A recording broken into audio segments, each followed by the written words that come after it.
Welcome viewers and welcome to our recap of Apex Legends Anniversary Event, Season 8.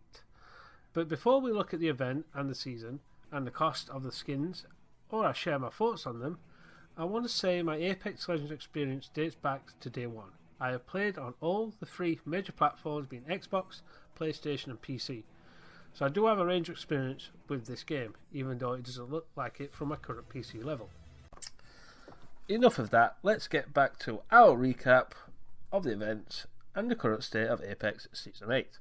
First off, the season has started well in my eyes. The 30-30 repeater is a welcome addition to the weapon pool. It's a mid-range weapon, but from my experience with it, and maybe not for others, it's not really ideal for close range due to its rate of fire. True, the charge shot can do a massive 100 damage and join a purple shield in one shot, if you get it to the head that is, and can knock you down or even kill you with a charged up headshot.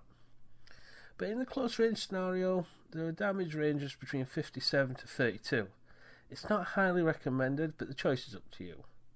For me, I often switch it out for a more close range friendly weapon when it comes to the final couple of rings.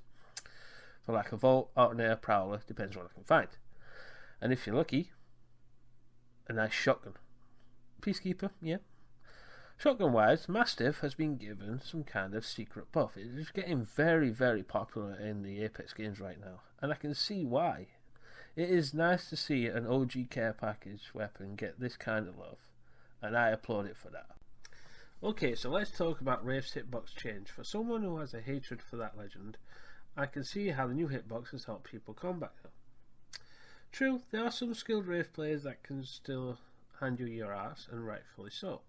But it doesn't make them less annoying when they are being their truly sweaty selves. You know what I'm talking about if you play the game. Wraith has been that one legend that everybody wanted to pick back in the day of Apex Legends. That's why most Predators are Wraith based. This was before the Legends got their perk for the fortified for the Gibraltars and Caustics and 15% less damage. The low profile being 5% more damage for Wraith, Lifeline, Watson and the Pathfinder. Has a low profile, but there are rumours for him to have it removed. Right, let's have our recap and talk about the main star of the show, my main man, Fuse. First off, if you dig around and see his finishes, as you can see on screen, you see he has a very wrestling feel, which would make sense, as his robotic arm hints at Forge, a previous legend from Series 3, who was killed off by Revenant before the events of Series 3. Internet rumours say Forge and the old Fuse were merged into one to make the Fuse we all know and love or hate we have now. Right, due to we have gone over Fuse's little history, I thought we'd go a quick look at his skins before we look at his abilities. As you can see, his legendary skins seem to give off a very pirate feel. And the Daredevil, Evil Knievel, anyone? That's probably a bit too old for our younger generation, but he was an American stunt devil, kind of had that kind of theme going. And Old Gold, which again looks good like a space cowboy, especially with the boots and stars. And then we just got the bog standard purples. Emote wheel, this ain't my first rodeo, which again, cowboy kind of feel. Banners, campfire, cowboy songs, hot seat. That's probably to show that he's the king of the games, which he is.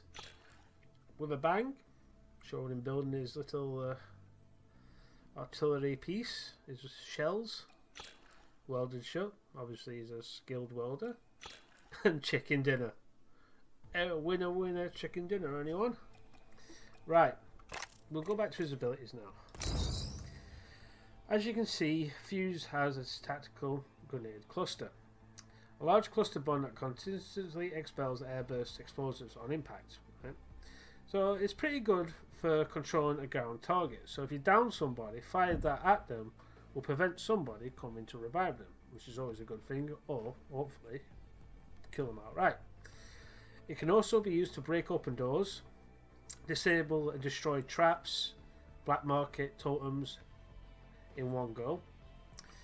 It's also good to try and flush people in and out of cover, because nobody wants to stand around when this goes off. It's also an ideal deterrent. So if you're getting chased, fire it on the ground or above you and just run. 9 times out of 10, the target behind you will stop, but you've always got that one that will push forward. And it's also got some impressive range. Next up is his passive. I would say he's got 2. You can stack an extra grenade per infantry slot, fire grenades faster and further with more accuracy, which is true. Back in the first year of Apex, you could carry 2 grenades, which later got changed to 1 because at the end of the final ring, a lot of people were just throwing grenades in, which I can see a lot of Fuse players doing, myself included. Frag grenade and thermite all get thrown at the same distance. Arc Star can go further, and yes, you can throw it and stick people at range, which plays into Fuse's category of being a mid-range legend. Next up, we have Mother Lode. I find this Mother Lode a hit and a miss weapon. It's got a nice, powerful area effect that once the legend runs through it, will either have the purple shields drained, blue definitely will go, white gone. Health either will knock you or severely damage your health. The only downside is that the ring is small and it's quite easy to avoid if you know it's coming. A good combination with Fuse would be Horizon with a black hole ultimate and Caustic with gas. You get Horizon to fire down her ultimate secondary, Fuse first so you can lock people in it, Horizon to pull people back into the ring, and Caustic to finish off with gas. If pulled off right, and I've seen these done online, it can make you and your teammates smile from ear to ear. Right, enough of that. We'll now move on to one of the main events, the anniversary. Let's discuss the second star of the show after my main man Fuse, the anniversary collection event. As you can see, this time around you get Apex shards instead of an event specific weapon. These shards you can either use on the current heirloom loot pool, or you can save them for later on. There is rumours that Bangalore, as we can see here, rocking a nice tribal skin, which is one of the best skins available right now, I think. And if I was a Bangalore main, I would get that. Is meant to be getting a heirloom weapon.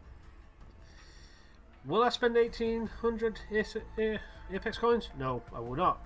1200 crafted materials? Yes, I am very tempted to.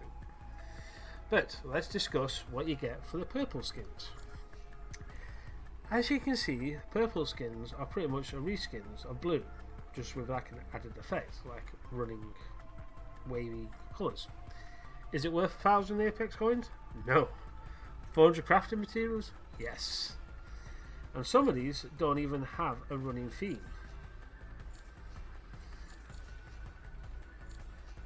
So I think EA probably got a bit greedy for this, because if you look at the cost of actually buying one of them skins in the UK, and if you have EA Play, it'll cost you £7.19p, which is a lot.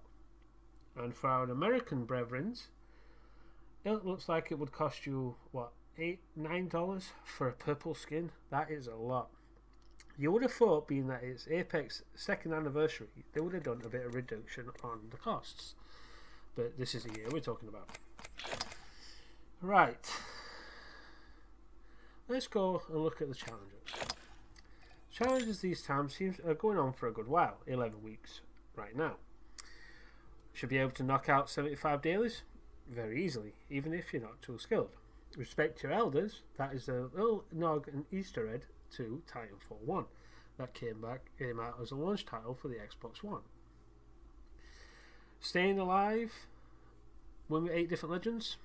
Again, that's easier said than done. Due to the player base has improved a lot over the years, it can be tricky to get the wins. Right now, I'm sitting out of 4 of 8. Will I get it for the event ends? Yes, I will. And the extended anniversary challenger badges, again, that should be relatively easy once these two are out of the way. Mozambique drill, deal 3,333 damage in Mozambique. That is actually quite easy to do right now because of the current event.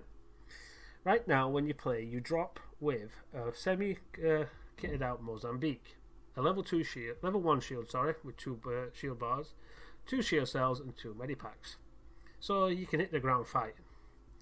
But once you've done the challenge, you get a nice little weapon charm, Mozambique here. Yes, I will also put it on my Mozambique, which I have done. After the challenge is done, will you be happy to see the back of Mozambique? Yes. Is it a good little pistol? It's not bad if used right, especially with hammer points. A good shot for a Mozambique will down a target with a hammer point sit on, and take 2, maybe 3 shots when the shields are depleted. But there is a little function about the Mozambique which some people do not know about. You can hold down your fire button and it will fire in like a semi-rapid fire moment. So there's no like tapping the trigger to fire the full shots. Right, what have EA done to help us on the anniversary event front? Let's go and have a look. New prize tracker. As you can see, EA, in all their wisdom, have decided to throw out Apex packs, which are the blue ones. And you also get Wraith's damage trackers, which I'm pretty sure most of the Wraith players right now have actually got, which isn't a bad thing. And if you log in right now, you also get Bangalores tracking for 3. What do you get for 1,000 points? You get tier 1 of the first holo spray. Happy anniversary, KO, Kunai, Kaboom, RIP Skilltown. Sorry, Skilltown, I do miss you, but I don't really. And of course, Mozambique here. Then as we go along, next one at 1,250, you get the disco ball. Why a disco ball, people will say? Because it's a party. And you got to have a disco ball, apparently. Next one, you get at 2,000, which is second to none. A very flashy R99. Still one of the best SMGs in the game. After that, you get the medium tier on the 2nd anniversary holo spray. Loop tick, happy anniversary, and Doc's there too now. But remember, when you unlock tier 2, or the middle tier as it says, you will lose tier 1. Next up, 3,000 is an anniversary pack. So EA have decided to give us 2 anniversary packs. First one being 3,000. After that, you get the top tier. Happy anniversary. We got Bangalore, Pathfinder, Wraith, Lifeline, Bloodhound, and Gibraltar. These little group of legends were the first legends available to free for all players. The other 2, Caustic and Mirage, you had to pay for or unlocked, which would take you to level 50 in total to unlock both characters at the start. Or you could play them with Apex coins. And of course we got Nessie with a little bow tie. After that, you get Nessiversary. Of course, this is Apex and Respawn's unofficial mascot, or maybe official mascot right now. Nessie, celebrating the 2nd birthday. A little balloon there. Finally, you get the Demon Claw. It is a nice skin. A bit red, but nice. This is actually a reskin of, I think, Season 1. Or was it Season 2? I think it was Season 1. It was one of the entry rewards. I can't quite remember. 2 years ago, we are actually doing it at the PlayStation to find out. And it's not a bad skin. I'm happy it's been given away for free, because I would not want to pay 1,800 coins for that. And lastly is the 2nd anniversary pack, which I've again yet to open up because I've not got these ones just yet. And I think that probably rounds up the current state of Apex Season 8 from us. This has been ARagingLoon from Our Recap, A.K.A. Richard as well. And I hope to see you more of our recaps later on. And don't forget, our podcasts are going to be aimed to be out every week. Like, subscribe, stay in touch, comment as much as you like. This is ARagingLoon signing out. I'll see you legends in the games. Bye for now.